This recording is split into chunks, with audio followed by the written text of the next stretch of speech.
میں یتیم خانے سے جوان کنواری لڑکیاں لاتا اور ان کو ٹیکے لگا لگا کر جوان کر کے دبئی اور سعودی عرب میں فروخت کر دیتا۔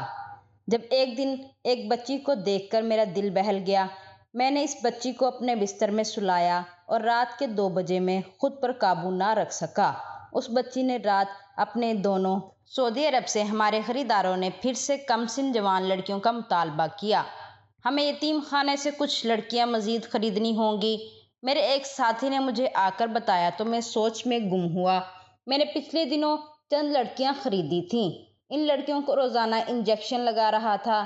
نہایت ہلکی مقدار میں ان لڑکیوں کو روزانہ نشے کا انجیکشن لگوا کر میں انہیں جوان ہونے تک اتنا عادی کر دیتا تھا کہ وہ میرے اشاروں پر ناچتی تھیں۔ ایسی تابع دار حسین لڑکیوں کو پھر میں عربی کے حوالے کر دیتا تھا اور کروڑوں روپے کما لیتا تھا۔ اب بھی میرے ساتھی نے مجھے بتایا تو میں نے اپنے پاس پہلے سے موجود لڑکیوں کی گنتی کی۔ مجھ سے 15 لڑکیوں کا مطالبہ کیا گیا تھا، جبکہ میرے پاس بمشکل 12 لڑکیاں تھیں۔ میں پریشان ہو گیا۔ اگلے روز میں یتیم خانے پہنچ گیا۔ اس یتیم خانے کا نگران جان پہچان کا تھا۔ وہ اندر سے چند کم سن بچیوں کو پیسے لے کر غائب کروا دیتا تھا اور ان کا ریکارڈ بھی مٹا دیتا تھا۔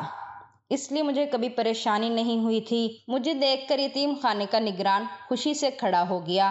میری صورت میں اسے پھر سے لاکھوں روپے نظر آ رہے تھے۔ میں نے اسے صاف رنگت کی خوبصورت کم سن بچیوں کا مطالبہ کیا تو وہ بولا کہ میں آپ کا ہی منتظر تھا۔ پچھلے 1-2 سال سے جو بچیاں بہت چھوٹی لگتی تھیں اب وہ جوان لگنے لگی ہیں، اور ایک بچی تو ہفتہ بھر پہلے ہی میرے پاس پہنچی ہے۔ غضب کی حسین ہے، اسے دیکھ کر آپ یقیناً خوش ہو جائیں گے۔ اس کی بات پر میں نے اطمینان سے سر ہلایا۔ میں بذات خود کبھی لڑکیوں کو دیکھنے یا اپنے ساتھ لے جانے کا تکلف نہیں کرتا تھا۔ بات طے کر کے میں نے اپنے ساتھی کو لڑکیاں لانے کا کہا، خود یتیم خانے سے نکل گیا۔ میں اس کام میں ماہر تھا۔ وہ لڑکیوں کی خوبصورتی اور جسمانی صحت کا اچھے سے جائزہ لے کر ہی انہیں مخصوص ٹھکانے پر لاتا تھا۔ اس روز تو میں بات کر کے دوسرے شہر چلا گیا۔ میری کچھ دوسری مصروفیات تھیں۔ لوگوں کو دکھانے کے لیے میں نے ایک فیکٹری کا دفتر بنایا ہوا تھا۔ 2-3 دن بعد میں لوٹا تھا۔ میرے ساتھی نے مجھے بتایا کہ وہ لڑکیاں اڈے پر لے آیا تھا۔ ان لڑکیوں کو بھی وہی مخصوص خوراک دی جا رہی تھی جو انہیں صحت مند رکھتی تھی اور ان کی خوبصورتی کو ابھارتی تھی، اور انجیکشن بھی لگا رہے تھے۔ میں مطمئن ہو گیا۔ اس بار میں نے ان یتیم لڑکیوں میں ایک نہایت خوبصورت لڑکی دیکھی ہے۔ تم دیکھو گے تو تمہارا دل رک جائے گا، میرے ساتھی نے اچانک عجیب سے لہجے میں کہا تو میں نے چونک کر اسے دیکھا۔ پہلے نگران نے یہی بات کی تھی، اب وہ بھی بول رہا تھا۔ میں بیزاری سے سر جھٹک گیا۔ پھر وہ بولا، ایک بار دیکھ لو، بعد میں پھر تم پچھتاؤ گے کہ ہیرا ہاتھ سے نکل گیا۔ وہ جانتا تھا میں ہر بار یتیم خانے سے لانے والی لڑکیوں کو بیچنے سے پہلے ایک بار خود دیکھتا تھا۔ اگر کوئی لڑکی مجھے بہت زیادہ اچھی لگ جاتی تو میں اسے خود بھی استعمال کر لیتا تھا۔ ویسے تو مجھے کنواری لڑکیوں کے زیادہ پیسے ملتے تھے، مگر استعمال کی ہوئی لڑکی بھی اچھے خاصے پیسے دے جاتی تھی۔ میں حسن کا دیوانہ تھا۔ میں نے زندگی میں ایک بار ایک لڑکی سے محبت کی تھی، مگر اس لڑکی نے مجھے عیاش اور بدکار کہہ کر ٹھکرا دیا تھا۔ اس روز کے بعد میں بدکار بن گیا تھا۔ میں یتیم خانے میں لائی لڑکیوں کے جوان ہونے پر جو بھی لڑکی بے حد حسین لگتی اسے خود استعمال کرتا۔ یہ میرے پاس گناہ کرنے کی ایک جھوٹی دلیل تھی، مگر میرے دماغ میں یہی تھا کہ اس لڑکی کے ٹھکرانے کا بدلہ میں ہر حسین لڑکی سے لے رہا تھا۔ اس وقت بھی اپنے ساتھی کی بات سن کر میں سوچ میں مبتلا ہوا۔ پھر اس سے کہا کہ ٹھیک ہے، میں وہ گوہر نایاب ضرور دیکھنا چاہوں گا جس کے بارے میں سب بار بار بات کر رہے ہیں۔ وہ خوش ہو گیا۔ جب میں اس کے ساتھ اپنے خفیہ اڈے پر پہنچا تو اس کی دکھائی لڑکی کو دیکھ کر میں واقعی ٹھٹک گیا تھا، مگر میرے ٹھٹکنے کی وجہ یہ بھی تھی وہ کم سن لڑکی جو مشکل 12 برس کی تھی، اس کی شکل بالکل اس لڑکی جیسی تھی جس سے مجھے پہلی بار 10 سال پہلے محبت ہوئی تھی۔ وہ بچی ہو بہو ایسی تھی۔ میں نے سنا تھا کہ ہر انسان کی 7 شکلیں اس دنیا میں موجود ہیں۔ مجھے لگا کہ میری پہلی محبت کی دوسری شکل اس وقت میرے سامنے تھی۔ میں بھی تو اس کے حسین چہرے کا ہی دیوانہ ہوا تھا۔ میں اس لڑکی کو زیادہ نہیں جانتا تھا۔ اس کے حسن کی وجہ سے میں اس کو حاصل کرنے کے لیے پاگل ہوتا رہا تھا، اور اب سامنے وہی چہرہ موجود تھا۔ وہ بچی سہمی ہوئی سی مجھے دیکھ رہی تھی۔ میں نے آگے بڑھ کر اس کم عمر بچی کا بازو دبوچا اور اسے اپنے ساتھ باہر لے آیا۔ وہ خوفزدہ سی مجھے دیکھ رہی تھی، مگر اس نے کوئی شور نہیں کیا تھا۔ میں نے تم سے پہلے ہی کہا تھا، اسے دیکھتے ہی تم دیوانے ہو جاؤ گے۔ یہ بہت خوبصورت بچی ہے، نہ جانے جوان ہو کر کیا غضب ڈھائے گی۔ میرا ساتھی مجھے دیکھ کر ایسے فخر سے بول رہا تھا جیسے اس میں اسی کا کمال ہو۔ میں نے سر جھٹک کر اس سے کہا کہ دوبارہ اس لڑکی کی طرف مت دیکھنا، میں اسے اپنے ساتھ لے جا رہا ہوں، آج سے میرے پاس رہے گی، اور اسے میرے علاوہ کوئی ہاتھ نہیں لگائے گا۔ میرے الفاظ پر میرا ساتھی حیرت سے منہ کھولے مجھے دیکھ رہا تھا۔ خوبصورت لڑکیوں پر میں حق ضرور جتاتا تھا، مگر میں نے کبھی ایسی بات نہیں کی تھی، بلکہ خود استعمال کرنے کے بعد میں اپنے دوستوں کو بھی وہ لڑکی سونپ دیتا تھا۔ مگر اس وقت میرے سنجیدہ چہرے کو دیکھتے ہوئے میرا ساتھی خاموش ہو گیا۔ میں اس بچی کو اپنے گھر لے گیا۔ وہ تمام وقت بالکل خاموش، سہمی ہوئی سی مجھے حیرت سے دیکھتی رہی تھی۔ اس نے شور مچانے یا چیخنے کی کوشش بھی نہیں کی تھی۔ میرے گھر میں کوئی دوسرا فرد نہیں رہتا تھا۔ گھر والوں سے عرصہ ہوا تھا، تعلق ختم ہو چکا تھا۔ میرے چند دوست اکثر میرے گھر ڈیرا رکھتے تھے، اور ایک 40 برس کی جوان عورت میرے گھر ملازمت تھی۔ وہ عورت میری بہت وفادار ملازمت تھی اور پچھلے 10 سالوں سے میرے ساتھ رہ رہی تھی۔ وہ بیوہ تھی، اس کا آگے پیچھے کوئی نہ تھا۔ زمانے کی ٹھوکروں کی زد میں آئی تو میں نے اسے اپنے پاس کام پر رکھ لیا۔ وہ ایسی احسان مند ہوئی کہ میرے ہر اچھے برے کام کی گواہ تھی، مگر اس نے مجھے برا یا غلط کہنے کی ہمت نہیں کی۔ میں اس بچی کو گھر لے گیا تو وہ عورت بھی ٹھٹک گئی تھی۔ پہلی بار میں اس عورت کے علاوہ کسی کو گھر لایا تھا۔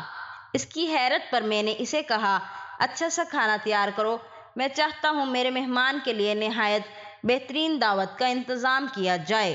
میرے الفاظ پر عورت کی حیرت مزید بڑھ گئی تھی، جبکہ میں چمکتی آنکھوں سے اس بچی کو دیکھ رہا تھا۔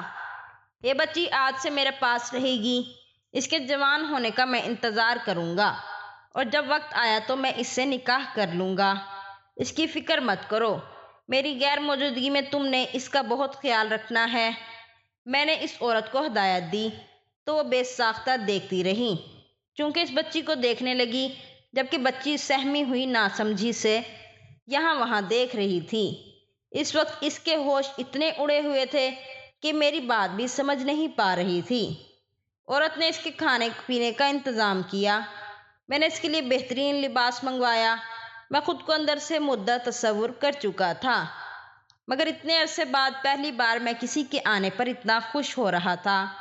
اس عورت نے بچی کو نہلا دھلا کر نیا لباس پہنا دیا تھا۔ رات کا کھانا کھاتے ہوئے میں بار بار اس بچی کو دیکھ رہا تھا۔ اسے دیکھتے ہوئے میری نظروں کے سامنے وہی چہرہ گھوم رہا تھا جس کے عشق میں کتنا عرصہ پاگل پن کا شکار رہا۔ میں نے سر جھٹکا اور تمسخر سے مسکرایا۔ کسی نے سچ کہا ہے کہ ایک انسان پر دنیا ختم نہیں ہو جاتی۔ اگر میں اس چہرے اور اس حسن کا دیوانہ ہوا تھا تو مجھے وہی چہرہ اتنے عرصے بعد واپس مل چکا تھا۔ اس میں اس بچی کو اپنے شکنجے سے آزاد نہیں کرنے والا تھا۔ عجیب سی بات تھی، میں کم سن لڑکیوں کی خرید و فروخت کرنے والا 30 سال کا بے ضمیر مرد تھا۔ بے ضمیر مرد ایک کم عمر بچی کے بارے میں یہ سب سوچ رہا تھا۔ رات ہوئی تو میرے دوست میرے گھر آ ٹپکے۔ میرے ساتھی نے یقیناً ان کو بھی اس حسین بچی کی اطلاع دے دی تھی۔ میں جانتا تھا وہ عیاش مرد صرف اپنی ہوس پوری کرنے آئے تھے، کیونکہ میری بھیجی ہوئی لڑکی ان کو مفت میں ملتی تھی۔ وہ کہنے لگے، یار ہم وہی ہیرا دیکھنے آئے ہیں جس کے حسن کے تم اتنے گرویدہ ہو گئے کہ پہلی بار کسی لڑکی کو گھر لے آئے، ورنہ تمہاری قید میں آنے والی ہر لڑکی تمہارے اڈے سے نکل کر سیدھا ایئرپورٹ جاتی رہی ہے۔ میں نے ناگواری سے ان سب کو دیکھا، حالانکہ وہ ایسی باتیں ہر لڑکی پر کرتے تھے۔ میں نے پہلے کبھی برا نہیں مانا تھا، مگر اب اس بچی کے لیے مجھے اچھا نہیں لگ رہا تھا کہ میرے دوست اس بے باکی اور بے تکلفی سے تبصرے کر رہے ہیں۔ انہیں اندازہ نہیں تھا کہ میں ایک جوان لڑکی کی بجائے بچی گھر لایا تھا۔ وہ لڑکی نہیں بچی تھی اور بکاؤ نہیں ہے۔ نہ ہی اسے میرے علاوہ کوئی ہاتھ لگائے گا۔ اپنے یہ شوق لے کر تم سب یہاں سے چلے جاؤ۔ میں نے سنجیدگی سے کہا تو میرے دوست کھٹک کر مجھے دیکھنے لگے۔ لگتا ہے وہ بچی کچھ زیادہ حسین ہے۔ اسے دیکھنے کے بعد تو تم اتنی پرانی دوستی بھی بھول گئے ہو، میرے ایک دوست نے طنزیہ لہجے میں کہا۔ میں نے بیزاری سے اسے دیکھا۔ میں لڑکیوں پہ روپیہ پیسہ خرچ کرتا ہوں، اپنا وقت برباد کرتا ہوں۔ اگر میں کبھی مفت میں تم سب کو مزے لینے دیتا تو اس کا مطلب یہ ہرگز نہیں ہے کہ تم ہر لڑکی پر حق جتانے بیٹھ جاؤ۔ میرے الفاظ نے میرے دوست کو حیران کر دیا تھا۔ آج کے بعد بھی اگر کوئی لڑکی خوبصورت ہوئی اور میں نے اسے استعمال کیا تو میں ضرور تم لوگوں کو مزے لینے دوں گا، مگر اس بچی کے بارے میں سوچنا بھی مت۔ اسے جوان ہونے تک میں اپنے پاس رکھوں گا اور یہ صرف میری رہے گی۔ میرے دو ٹوک الفاظ پر وہ اطمینان سے سر ہلا کے کہنے لگے، ناراض نہیں ہو؟ اگر تم ایسا چاہتے ہو تو ہم ایسا ہی کریں گے۔ ہمیں تم سے بڑھ کر اپنی تسکین عزیز نہیں ہے، اس لیے اپنا موڈ اچھا کرو۔ میرے دوست مجھے منانے لگے اور باتیں کرنے لگے۔ میں بھی کچھ دیر میں سب بھول گیا، مگر اسی وقت وہ عورت اس بچی کو لیے میرے پاس آ گئی اور کہنے لگی، میں اس بچی کے رہنے کا انتظام کہاں کروں؟ میں نے اس کے لیے کوئی کمرہ سیٹ نہیں کیا کیونکہ تم نے مجھے کچھ نہیں بتایا تھا۔ وہ عورت مجھ سے سوال کر رہی تھی جبکہ میں نے بے چینی سے پہلو بدلا۔ اس بچی کو میرے دوستوں کے سامنے لے آئی تھی۔ میرے دوست یک ٹک بچی کو دیکھ رہے تھے۔ اس کا دودھیا شفاف رنگ اس وقت دمک رہا تھا۔ بدکاری کے شوقین مرد کو عمر سے فرق نہیں پڑتا۔ میرے عیاش دوست بھی نظریں ہٹا نہیں پا رہے تھے۔ تم سب نے واپس جانا ہے تو چلے جاؤ، میں اب کسی کام سے باہر جا رہا ہوں۔ میں نے دوستوں کو ٹالنے کے لیے کہا تو مزید پھیل کر بیٹھ گئے۔ آج رات ہم تمہارے پاس ہی رکنے والے ہیں۔ وہ یک دم ارادہ بدل چکے تھے۔ میں کھٹک گیا۔ مجھے یہ سمجھنے میں دیر نہیں لگی تھی کہ اس بچی کو دیکھنے کے بعد ان کی نیت میں فتور آ چکا تھا۔ تم یہاں کیوں رکنا چاہتے ہو جبکہ میں یہاں پر نہیں رہوں گا؟ شاید میں پوری رات کام کے سلسلے میں باہر رہوں۔ میں نے آئی برو چڑھا کر اپنے دوستوں کو دیکھا تو وہ ہنس پڑے۔ ایسا پہلی بار تو نہیں ہو رہا تھا۔ تم اس گھر میں ہو یا نہیں، ہم پہلے بھی یہاں پر اکثر راتیں گزارتے ہیں۔ تمہیں اب کیا مسئلہ ہونے لگا ہے؟ ایک دوست ہنستے ہوئے بچی کو دیکھ کر بولا۔ شاید اس بچی کے آنے کے بعد اب تمہیں اپنے دوستوں پر بھی اعتبار نہیں رہا۔ بولا، تم یہ کہنا چاہتے ہو کہ یہ جب تک یہاں رہے گی تب تک ہمارا یہاں داخلہ منع ہے؟ اپنے دوست کے سوال پر میں نے کہا، یہ بچی اب ساری عمر یہاں رہے گی اور تم ایسے ہی سمجھ لو کیونکہ اب یہ گھر خالی نہیں ہے، اس لیے تم لوگوں کو یہاں رہنے کی اب میں اجازت نہیں دوں گا۔ اپنے دوستوں کو صاف الفاظ میں بولتے ہوئے میں نے اس عورت کو دیکھا۔ اس بچی کو میرے کمرے میں لے جاؤ، وہیں رہے گی، میں اسے اپنے پاس سلاؤں گا۔ میں نے اسی وقت فیصلہ کیا تھا کیونکہ میں جانتا تھا میں جتنا بھی اپنے دوستوں کو وہاں سے بھیجنے کی کوشش کروں وہ آج کی رات وہاں سے ہلنے والے نہیں تھے۔ ان کی صحبت میں میں اپنی عمر کا ایک بڑا حصہ گزار چکا تھا۔ انہیں میں بہت اچھے سے پہچان گیا تھا۔ میری طرح ان کے جس چہرے پر نظر ٹک جاتی اسے حاصل کر کے رہتے۔ میرے فیصلے سے میرے دوست لاپرواہی سے بیٹھے رہے، مگر وہ عورت پریشان ہو گئی۔ مجھے جھجک کر کہنے لگی، اس بچی کو میں آج رات اپنے پاس سلا لیتی ہوں، کل سے اس کے لیے کمرہ تیار کر دوں گی۔ مجھے اس کا مشورہ دینا سخت برا لگا تھا۔ میں نے تم سے جو کہا ہے تم وہی کرو، یہ بچی میرے پاس رہے گی۔ میرے غصے کرنے پر وہ عورت گھبرا کر بولی، تم نشہ کرتے ہو، ایسا نہ ہو تم نشے میں اس بچی کے ساتھ کچھ غلط کر بیٹھو۔ ساری عمر کے پچھتاوے سے اچھا ہے کہ تم احتیاط سے کام لو۔ مجھ پر یقین رکھو، میں اس بچی کی حفاظت کروں گی۔ ملازمہ عورت نے مجھے سمجھانے کی بہت کوشش کی تھی۔ جب سے وہ میرے گھر آئی تھی پہلی بار ایسا ہوا تھا کہ وہ میرا فیصلہ ماننے کے بجائے مجھے سمجھانے کی کوشش کر رہی تھی، کیونکہ وہ بھی ایک عورت تھی، ان معاملات کی نزاکت کو خوب سمجھتی تھی، مگر میں اس کی یہ بات نہیں مان سکتا تھا۔ میرے دوست اطمینان سے میرے سامنے بیٹھے ہوئے تھے۔ اپنے دوستوں کی موجودگی میں اس بچی کو الگ کمرے میں ہرگز نہیں سلا سکتا تھا۔ میری سختی کرنے پر وہ عورت خاموشی سے چلی گئی۔ میں کچھ دیر دوستوں کے پاس بیٹھا رہا۔ میں مطمئن تھا میری موجودگی میں کسی کی ہمت نہیں کہ اس بچی کو ہاتھ لگاتا۔ مجھے غرور تھا کہ میں اس کی حفاظت کر سکتا ہوں۔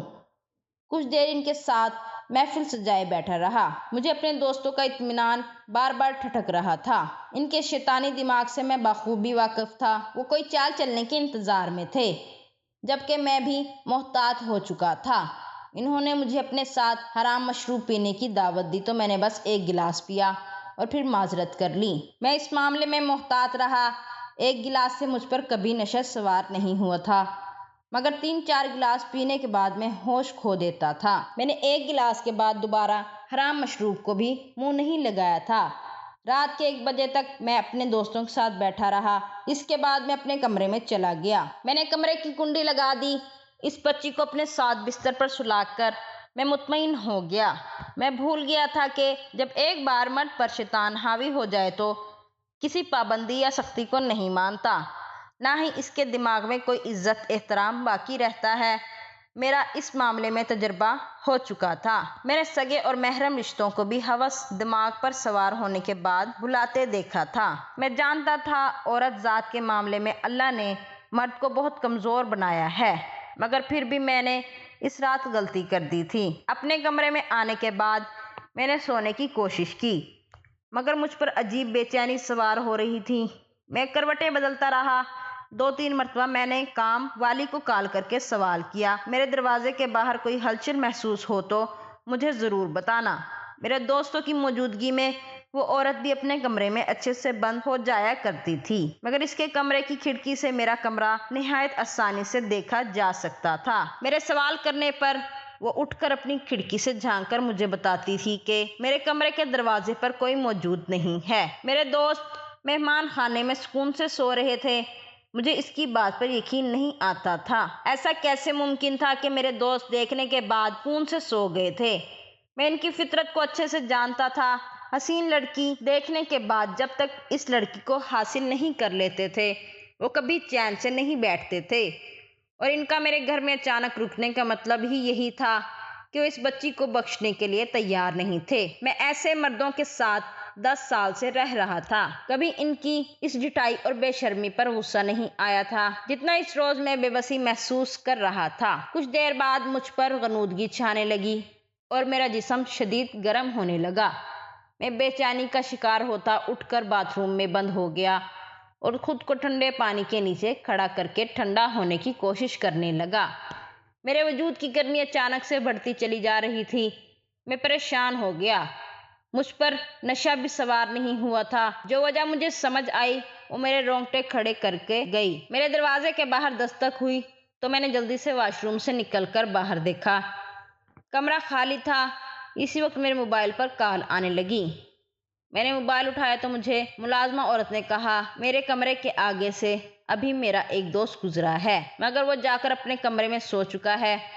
وہ مجھ سے کہنے لگی، تم رازداری سے بچی کو میرے کمرے میں بھیجو، میں کنڈی لگا کر رکھوں گی۔ تمہارے دوستوں نے اگر رات کی کسی پہر دروازہ کھولنے کی کوشش کی تو انہیں ناکامی کا سامنا ہوگا۔ میں اس کی بات کو ماننے کو تیار نہیں تھا۔ وہ ضد کرنے لگی، بولی ایسا نہ ہو تمہارے ہوشیار ہونے سے پہلے کوئی نقصان ہو جائے۔ مجھے اپنی ملازمہ کا بار بار میرے معاملات میں دخل دینا شک میں مبتلا کر گیا۔ اس نے کبھی مجھے اتنا تنگ نہیں کیا تھا جتنا اس رات وہ کال پر کال کرتی مجھ سے بچی کو اپنے کمرے میں رکھنے کی اجازت مانگ رہی تھی۔ میں نے سختی سے انکار کر دیا اور کال کاٹ دی۔ موبائل ایک طرف پھینکتے ہوئے میں نے بچی کو دیکھا۔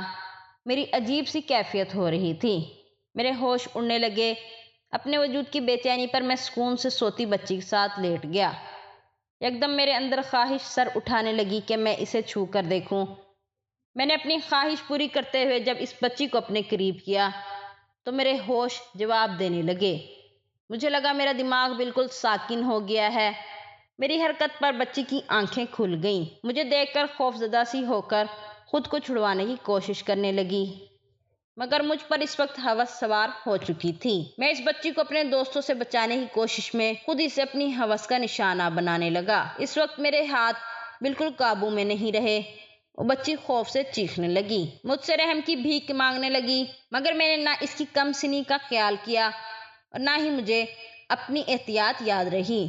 میں پاگلوں کی طرح اس معصوم بچی کو نوچتا رہا۔ میں نے اس کی عزت تاڑ تاڑ کر دی۔ اس کی چیخیں پورے گھر میں گونج رہی تھیں۔ میرے دروازے پر مسلسل دستک ہونے لگی، مگر میں یہ سب محسوس کر کے بھی ہوش میں نہیں آ رہا تھا۔ کچھ دیر گزری تو مجھے ایسا لگا جیسے میرے اندر کا طوفان تھم گیا تھا۔ دروازے پر وقفے وقفے سے مسلسل دستک ہوتی رہی۔ میں نے نیم بے ہوشی میں اٹھ کر دروازہ کھولا اور واپس جا کر بستر پر گر گیا۔ اس کے بعد مجھے کوئی ہوش نہیں رہا۔ صبح میری آنکھ کھلی تو وہ بچی کمرے سے غائب تھی۔ میں بری طرح گھبرا گیا۔ مجھے رات کے مناظر یاد آئے تو میرے ہوش اڑے۔ تب دوستوں کی چال سمجھ آئی۔ وہ نشے کے گلاس میں مجھے وہ دوا دے چکے تھے جو جنسی طلب کو جگاتی ہے۔ اس کے بعد انسان کبھی ہوش میں نہیں رہتا۔ جب پاگلوں کی طرح اٹھ کر کمرے سے نکلا تو سامنے میری ملازمہ کھڑی ہوئی تھی۔ اس کے چہرے کی رنگت اڑی ہوئی تھی۔ میں چونک گیا۔ وہ گھبرا کر بولی، میں نے تمہارے کمرے میں بچی کو تلاش کیا، تمہارے کمرے کا دروازہ کھلا تھا، وہ بچی غائب تھی۔ میں نے جا کر جب مہمان خانے میں دیکھا تو تمہارے دوست بھی وہاں پر موجود نہیں تھے۔ عورت کی اس بات پر غصے سے میری حالت خراب ہو گئی۔ حالانکہ ان مردوں نے کچھ انوکھا نہیں کیا تھا، انہیں اس حد تک میں ہی لایا تھا۔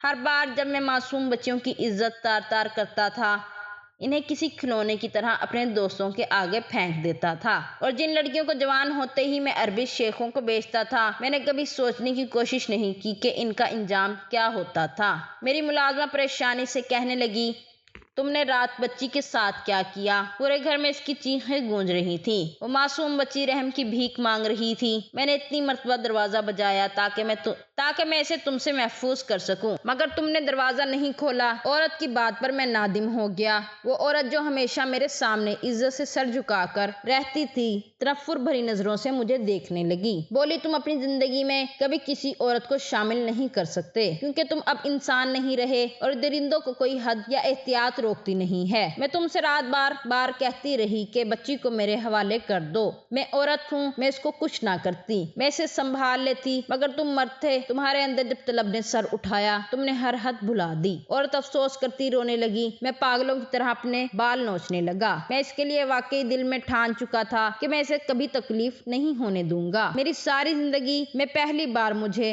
کسی لڑکی کو شامل کرنے کا خیال آیا تھا۔ ایک عرصے بعد مجھے موقع ملا تھا کہ میں اپنی ویران زندگی کو خوشیوں سے بھر لیتا، مگر میں خود سے برباد کر بیٹھا تھا۔ میں نے جلدی سے اپنا لباس بدلا اور نکلتے ہوئے اپنے دوستوں کو بار بار کال کرنے لگا۔ کسی بھی دوست نے میرا فون نہیں اٹھایا تھا۔ میں پاگل ہو گیا۔ اس معاملے میں پولیس کو بھی شامل نہیں کر سکتا تھا، کیونکہ اس بچی کو غیر قانونی طور پر میں نے یتیم خانے سے خریدا تھا۔ مجھے ساری بات تفصیل سے بتانی پڑتی، نتیجتاً میرا وہ غیر قانونی کاروبار بھی سامنے آتا۔ میں بدحواسی سے اپنے ایک دوست کے گھر کا دروازہ بجا کر ان کے بارے میں پوچھنے لگا، مگر ہر گھر سے مجھے یہی جواب ملا کہ میرے دوست رات سے گھر نہیں آئے۔ میں پاگل ہونے لگا، نہ جانے وہ اس بچی کو لے کر کہاں جا چکے تھے۔ ان کے جو ٹھکانے میں جانتا تھا وہ سب خالی ملے تھے۔ میں 3 دن تک بھاگتا رہا، بچی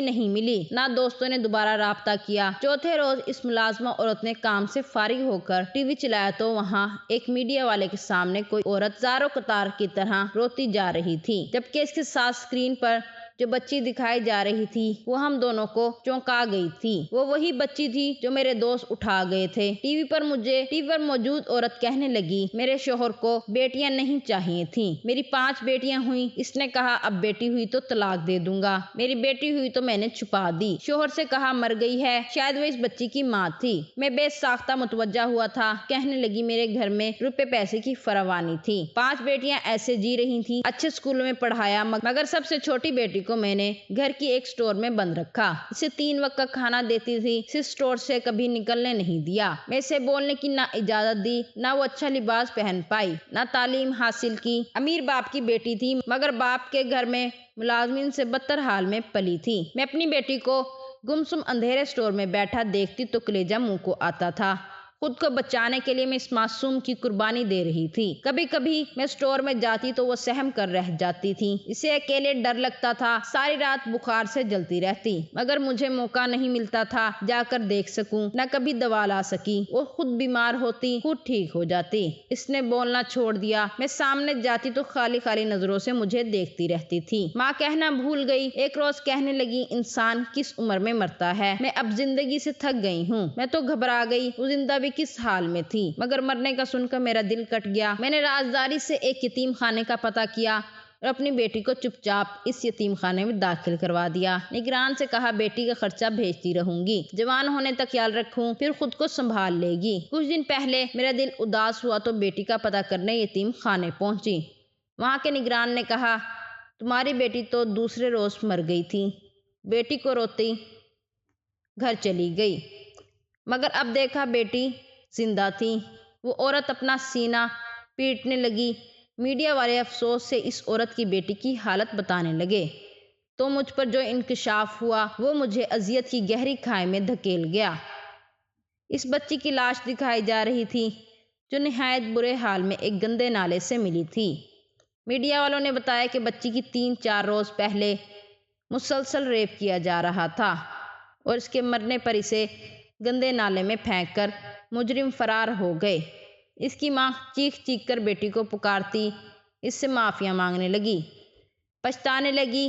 بچی کا باپ خاموش کھڑا تھا۔ پیدائش کے بعد سے اس بچی نے صرف ذلت جھیلی تھی۔ ایسی بدنصیب تھی جسے نہ گھر والوں نے عزت دی نہ باہر والوں نے سکون سے جینے دیا۔ وہ 12 سال ایک گھٹن زدہ سٹور میں قید رہی، پھر اسے یتیم خانے جہاں پہنچی جہاں بچیوں کو فروخت کیا جاتا تھا۔ وہاں وہ مجھ جیسے جنگلی انسان کے ہاتھ لگی اور پھر میرے دوستوں کی درندگی جھیل کر مر گئی۔ اس بچی کے ماں باپ سے لے کر میرے دوستوں تک ہر انسان اس کا گنہگار تھا اور ہر موڑ پر سب نے اسے انسانیت کے درجے سے گرا کر اذیت دی تھی۔ وہ مر گئی، دنیا سے انجان۔ وہ معصوم لڑکی تو شاید جنت میں جا چکی تھی، مگر ہم اپنے گناہوں کی سزا جھیلنے کے لیے باقی رہ گئے۔ میں اس روز کے بعد پاگل ہو گیا۔ راتوں کو سوتا ہوں تو چیخیں سنائی دیتی ہیں، ڈرتا ہوں قیامت کے روز میرا گریبان پکڑ کر اس بچی نے سوال کیا تو کہاں جاؤں گا۔ میری حالت کسی دیوانے جیسی ہو چکی ہے۔ تنہائی ہو یا رش کی جگہ مجھے چیختے چلاتی بچی نظر آتی ہے اور میں بھاگ کر پیچھے چھڑواتا ہوں۔ اب زندگی اتنی بے رحم لگتی ہے کہ موت کی دعا مانگتا ہوں، مگر لگتا ہے کہ سکون کی طرح موت بھی مجھ سے روٹھ گئی ہے۔ دوستوں، ایسی سبق آموز اور عبرت ناک کہانیوں کے لیے ہمارے چینل کو سبسکرائب کریں۔